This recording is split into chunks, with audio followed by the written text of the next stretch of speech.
Hər vaxtınız xeyir, əziz Azərbaycan könüllüləri. Sentyabr ayını da geridə qoyduq. Gəlin xəbərlərlə dolu dəftərimizdə ötən ayda hansı layihələr keçirilib, birlikdə izləyək. Azərbaycan könüllüləri Bakı şəhərində keçirilən kamandan ox atma üzrə Azərbaycan birinciliyi və çempionatının təşkilatçılığında fəal iştirak ediblər. Azərbaycan Respublikasının Gənclər və İdman Nazirliyinin, Azərbaycan Respublikasının Gənclər Fondunun dəstəyi və Azərbaycan Könüllü Təşkilatları İttifaqının təşkilatçılığı ilə Konstitusiya və suverenlik ilinə həsr edilmiş hüquq və dövlət könüllülər düşərgəsi həyata keçirilib. Azərbaycan könüllüləri antiterror əməliyyatlarının 2-ci ildönümünə həsr olunan Haqqın Zəfəri adlı tədbirdə iştirak ediblər. Könüllülər tədbirdə qonaqların qarşılanması, yerləşdirilməsi və ümumi koordinasiya işlərini həyata keçiriblər. Gənclik, gənc liderlərin inkişafı və karyerasının düşərgəsi çərçivəsində könüllülükdən uğura gedən yol mövzusunda panel müzakirə baş tutub. Panel müzakirə zamanı iştirakçılar könüllülük fəaliyyətlərinin şəxsi və peşəkar inkişafındakı əhəmiyyəti, liderlik bacarıqlarının formalaşmasında rolu barədə fikirlər əldə etdilər. Könüllü konsultasiya mərkəzi fəaliyyətinə davam edir. Burada gənclər ilk könüllülük təcrübələri üçün uyğun təşkilatlara yönləndirilir, təcrübəli könüllülər yeni imkanlarla tanış olur və karyera yolunda peşəkar dəstək qazanırlar. SOCAR könüllüləri qrupunun məzun günü keçirilir. Tədbir çərçivəsində SOCAR könüllülərinin illik fəaliyyətini əks etdirən video çarxı nümayiş etdirilir. Həmçinin məzun könüllülərə sertifikatlar və təkliflər təqdim olunur.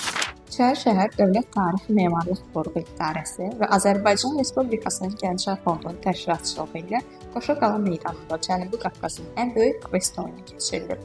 Layihənin məqsədi gənclərdə komanda ruhunu, strateji düşüncəni və tarixə marağı gücləndirmək. Azərbaycan könüllüləri Xəzəri Qoruyaq geniş miqyaslı ekoloji kampaniyasında iştirak ediblər.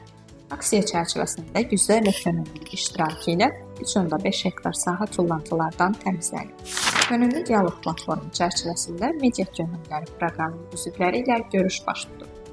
Görüş zamanı təşkilatın fəaliyyəti, könüllülərin ideya və təşəbbüsləri, eləcə də gələcək əməkdaşlıq imkanları ətrafında geniş müzakirələr aparılıb. Söhbətçinin növbəti görüşü maraqlı anlarla yadda qalır. Layihə çərçivəsində səhnədəki obrazlar ilə hər kəsi güldürən tanınmış aktyor Elməddin Cəfərov Azərbaycan könüllüləri ilə bir araya gəlir.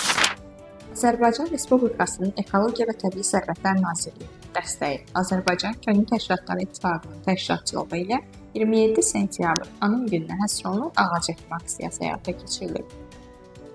Aksiya zamanı Vətən müharibəsi şəhidlərinin xatirəsinə simvolik olaraq 2908 ağac əkilib. Bu rəqəm Azərbaycanın 44 günlük Vətən müharibəsinin qəhrəmancasına şəhid olmuş 2908 igid övladını təmsil edir. Ölkənin aparıcı könüllü təşkilatlarının rəhbər və nümayəndələri Azərbaycan könüllüləri anım günü ilə əlaqədar olaraq Zəfər parkını ziyarət ediblər. 27 sentyabr anım gününə həsr olunmuş Könüllü Qəhrəmanlar adlı tədbir həyata keçirilir. Tədbir çərçivəsində 44 günlük Vətən müharibəsində iştirak etmiş qəhrəman qazilərimizin və hərbi ekspertin iştirakı ilə könüllülük və qəhrəmanlıq dəyərlərin gələcək nəsillərə ötürülməsi adlı panel görüş baş tutdu. Ölkənin gənclər və könüllü təşkilatları 44 günlük Vətən müharibəsinin 5-ci ildönümü ilə bağlı beynəlxalq təşkilatlara bəyanat ünvanlayıblar. Konstitusiya və suverenlik çərçivəsində həyata keçirilən EXCAM 2-ci Xankəndi layihəsinin açılış mərasimi baş tutub. Xəbər dəftərimizin bu buraxılışı da sona çatdı. Bizi izləməyi, paylaşmağı və könüllü dostlarınızı bura dəvət etməyi unutmayın. Yeni ayda yeni xəbərlərlə, yeni layihələrlə görüşənədək. Hələlik!